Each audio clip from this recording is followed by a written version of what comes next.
Magandang gabi kapatid kaibigan, narito po akong muli, ang inyong kaibigan si Brother Albert upang magbahagi ng salita ng Diyos sa gabing ito. Ang topic ko sa gabing ito ay pinamagatan ko na What is Life?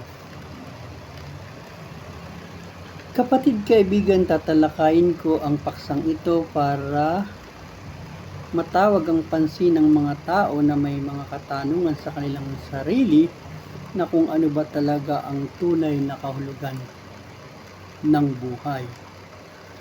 Kapatid kaibigan,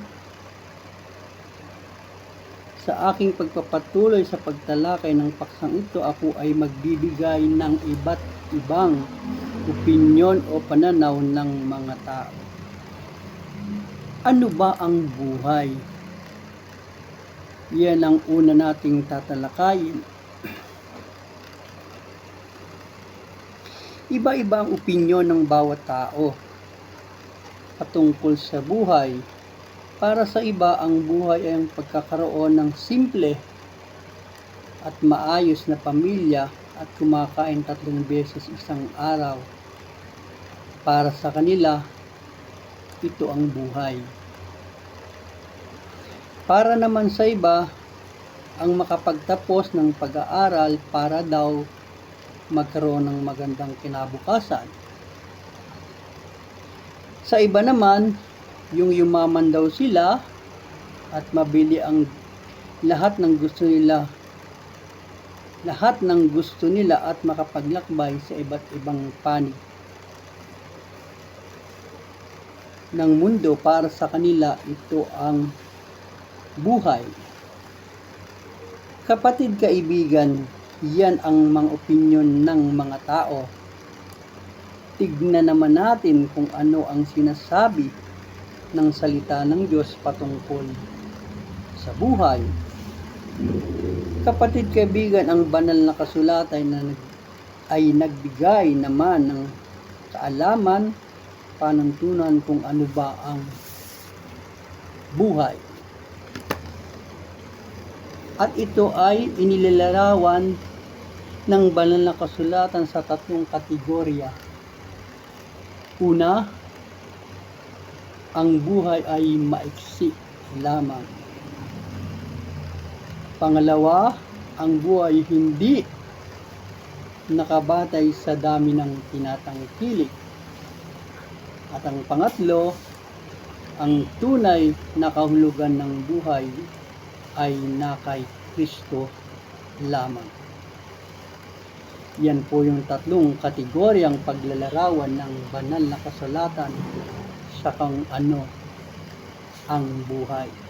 Mga kapatid kaibigan, yan ang sinabi ng banal na kasulatan, at para patunayan natin, isa-isa nating basahin ang referensya ng bawat kategorya. Ang batayan, ang buhay na maikli lamang ay mababasa sa Aklat ng Santiago, chapter 4, verse 14. At ganito ang sinabi: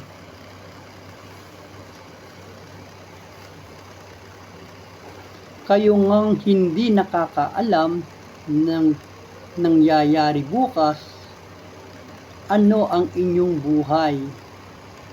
Kayo nga'y isang singaw na sandaling panahon ay lumilitaw at pagdaka ay napaparam.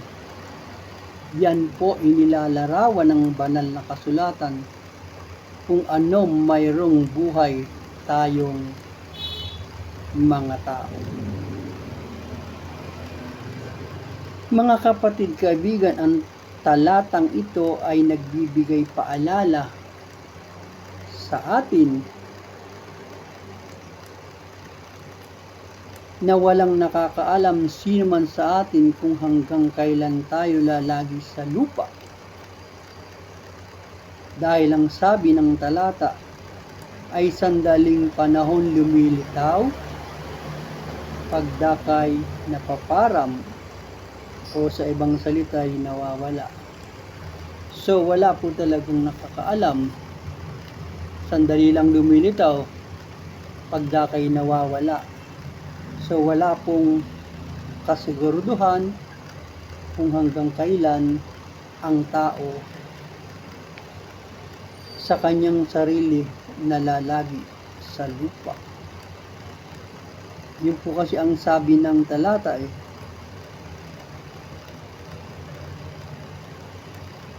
Walang nakakaalam sa inyo, sa atin kung hanggang kailan tayo lalagi sa lupa, dahil ang sabi ng talata ay sandaling panahon lumilitaw at pagdakay napaparam.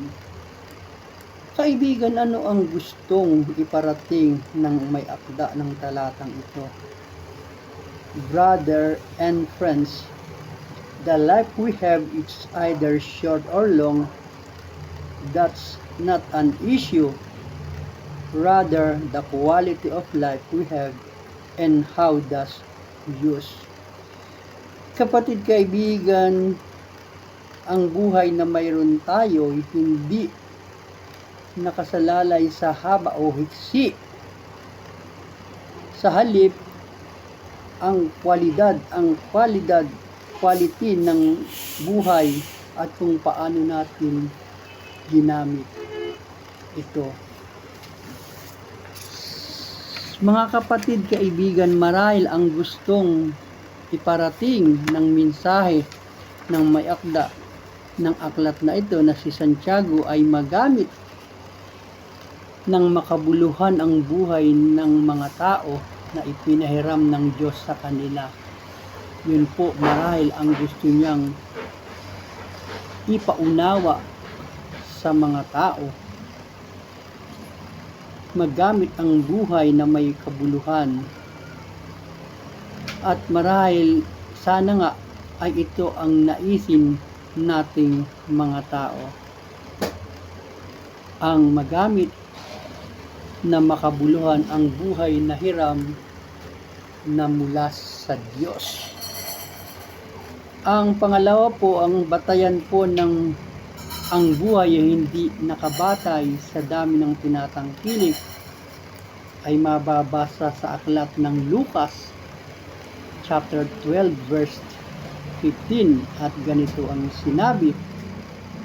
At sinabi niya sa kanila, mangagmasid kayo at kayo'y mag-ingat sa lahat ng kasakiman, sapagkat ang buhay ng tao hindi nakabatay sa kasaganaan ng mga bagay na tinatangkilik niya.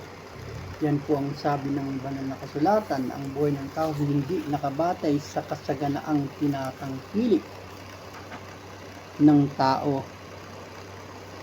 Mga kapatid, kaibigan, ang talatang ito ay nagbibigay babala sa ating mga tao na bantayan natin ang ating mga puso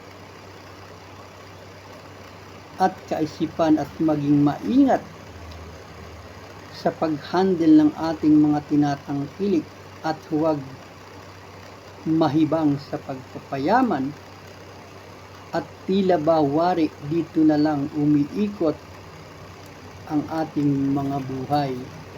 Bagay na nakakalungkot.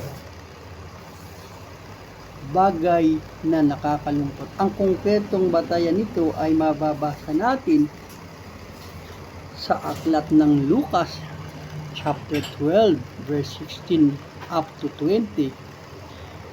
Ito po ay tungkol sa talinghaga ng lupa ng isang taong mayaman na namunga ng sagana ang lupa niya.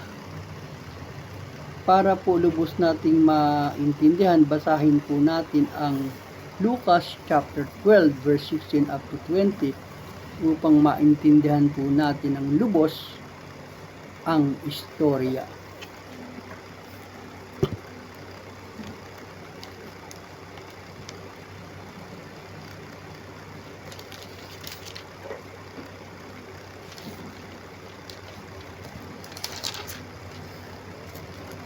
Dito po sa Lucas chapter 12 verse 16 up to 20 ay ganito po ang sinasabi.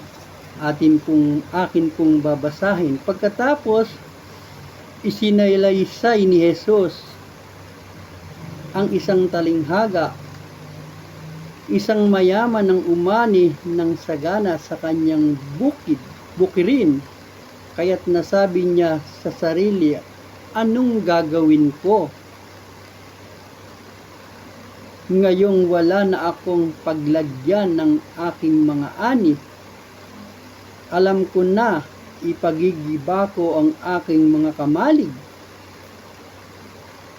at magpapatayo ako ng mas malaki. Doon ko ilalagay ang ani at ibang ari-arian.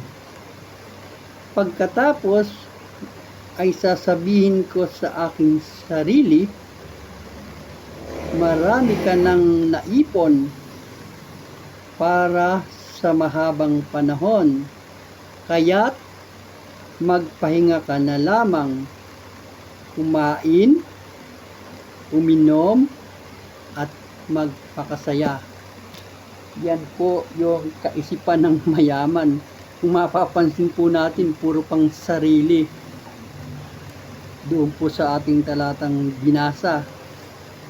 Sabi daw po niya, anong gagawin niya sa kanyang ani? Ang sabi po niya, ipapagiba niya ang kanyang kamalig. At ba doon niya ilalagay? At sasabihin niya sa kanyang sarili, ayan, marami ka ng inani. Hindi ka na magkikahos, marahil. Ngunit ano po ang sabi ng Panginoon? Kumain, uminom at magpakasaya. Ngunit sinabi sa kanya ng Diyos, hangal, sa gabi ring ito'y babawiin ang buhay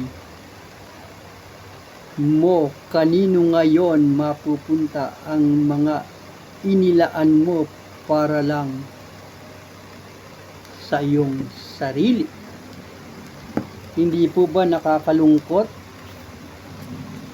Doon po sa sinabi ko na nakakalungkot dahil ang kasaysayan ng mayamang ito'y wala ng ibang inisip kundi ang kapakanan ng kanyang sarili, na matapos siyang umani ng marami, marahil hindi man lang niya naisip magbahagi sa mga tao, kundi ang sabi niya ay mag-iipon siya ng marami.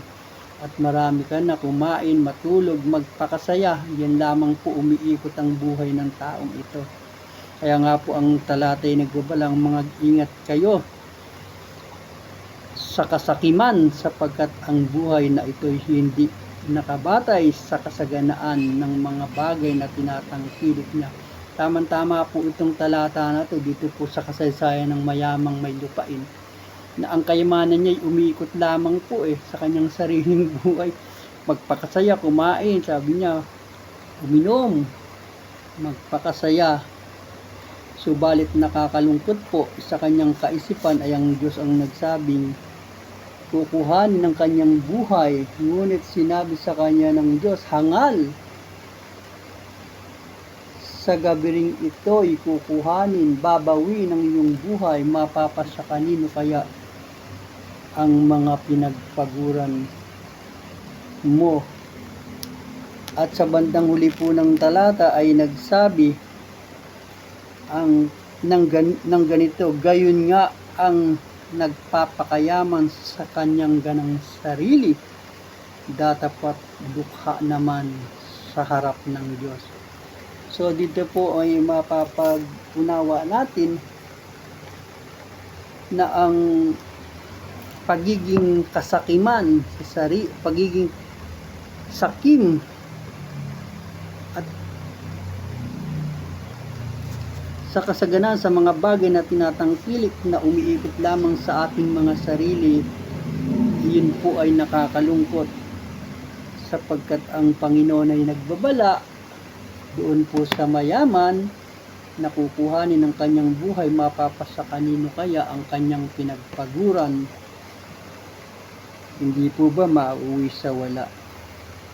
Kaya ang buhay po hindi nasusukat sa dami ng tinatangkilik. Kung marami po tayong tinatangki, ito, huwag po natin itong sarilinin, huwag natin itong pagpasasaan sa sarili lang natin at magpakasaya at magpakalunod na para bang hanggang dito na lamang ang buhay. Kaya nga po nagpaalala ang sa aklat ng Lucas chapter 12:21 ay nagsabi ng ganito, gayon nga ang nagpapakayaman sa kanyang sarili at hindi naman mayaman sa Diyos o dukha naman sa paningin ng Diyos. Kung tayo man po'y maraming tinatangkilik, wag lamang natin itong sarilinin, wag itong umikot lang sa ating buhay, ibahagi rin naman natin sa iba nang sa ganon magiging mayaman din tayo sa paningin ng Diyos.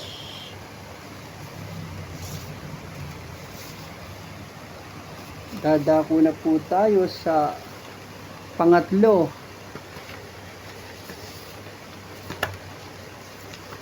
Ang batayan ng talata na ang tunay na kahulugan ng buhay ay na kay Kristo ay mababasa sa aklat ni Juan chapter 14 verse 5 and 6 na ganito ang sinabi. Sinabi sa kanya ni Tomas, Panginoon, hindi namin nalalaman kung saan ka paroroon. Paano ngang malalaman namin ang daan? Sinabi sa kanya ni Jesus, ako ang daan at ang katotohanan at ang buhay. Ang Panginoon Hesukristo na po mismo ang nagsabi niyan na siya ang daan, katotohanan at ang buhay. Sino man ay hindi makaparoroon sa Ama kung hindi sa pamamagitan ko. Yan po ang sabi ng ating Panginoong Hesukristo samantalang kausap niya si Tomas. Kapatid, kaibigan, ang talatang ito'y nagtuturo sa atin kung kanino at paano tayo magkakaroon ng buhay na kapiling si Kristo na siyang nagsabi mismo samantalang kausap niya si Tomas na kanyang sinabing ako ang daan, ako ang katotohanan at ako ang buhay. Siya mismo ang nagsabi nito, ang Panginoon Hesukristo. Kapatid, kaibigan, na talakay na natin ang mga kategori ng buhay, na ang buhay ay maiksi, na ang buhay ay hindi nakabatay sa dami ng tinatangkilik, na ang tunay na kahulugan ng buhay ay si Kristo. Kapatid, kaibigan, maikli lang ang buhay. Ang panahon ay mabilis na lumilipas. Hindi natin alam kung hanggang kailan tayo lalagi sa lupa. Huwag nawang masayang ang buhay na sa atin ay ipinahiram ng Diyos at ibinigay hanggang may pagkakataon ay magamit natin na may kabuluhan ang ating buhay para kung dumating man ang panahon na tayo ay lumisan dito sa lupa ay naging makabuluhan nating nagamit ang buhay na hiram na galing sa Diyos. Ayan mga kapatid, ang ating pinag-aralan sa gabing ito na ano ang buhay. Yun pong ating topic, what is life, na ang Biblia ay nagbigay ng tatlong kategorya. Ang buhay ay maiksi, ang buhay hindi nakasalalay sa dami ng tinatangkilit, at ang tunay na buhay, kahulugan ng tunay na buhay ay na kay Kristo lamang. Kapatid, kaibigan, bago ako magwakas, ako ay mag-iwan lamang ng ilang katanungan. Gusto mo bang maranasan ang totoo at makabuluhang buhay na hindi ito masusumpungan sa dami ng tinatangkilik, na mismo na ang banal na kasulatan ang nagsabi na ang buhay ay na kay Kristo at siya mismo ang nagsabi na siya ang buhay. Gusto mo bang maranasan ang buhay na mula sa Panginoon samantalang ikaw ay namumuhay pa at nakikisalamuha sa daigdig na ito sa kasalukuyang panahon? Kapatid, siya lamang ang makapagbibigay ng tunay na buhay at makabuluhang buhay dito sa lupa. Kung ang gusto mo ay maranasan ang totoo at makabuluhang buhay na masusumpungan lang natin kay Kristo, inaanyayahan kitang anyayahan siya sa buhay mo upang siyang maging totoong buhay mo samantalang ikaw ay nakikibaka pa sa mundong ito. Salamat Panginoon sa gabing ito, sa aming pagtalakay na ano ba ang buhay. Natuklasan namin ang buhay ay hindi nakasalalay sa dami ng tinatangkilik. Na pag-unawa din namin na ang buhay, ang tunay na buhay ay nasa iyo lamang matatagpuan, at napag-unawa rin namin na ang buhay namin ay mahiksi at hindi namin alam kung hanggang kailan kami lalagi sa lupa. Kaya po sa gabing ito, lumalapit kami sa iyo kasama ng nanonood at nakikinig na gustong maranasan ang totoong buhay sa piling mo na siyang nanonood sa bidyong ito. Tulungan mo siyang matanggap kanya sa kanyang puso, sa kanyang buhay bilang Panginoon at sariling tagapagligtas ng kanyang buhay upang maranasan niya ang buhay na ino-offer mo sa kanya. Tulungan mo siya sa kanyang pansamantalang buhay dito sa lupa samantalang siya'y nakikibaka pa. Hinihingi po namin ang mga bagay na ito sa pangalan ng iyong anak na si Jesus na aming Panginoon at tagapagligtas sa kapangyarihan ng banal na Espiritu. Amen. Salamat kapatid kaibigan sa maikling oras ng pagsama sa pagtalakay ng talatang Ano ba ang buhay o What is Life? Hanggang sa muli sa susunod na linggo, ako ay mag-a-upload muli ng panibagong topic. Pagpalain at ingatan tayo ng Panginoon sa gabi ito. Amen.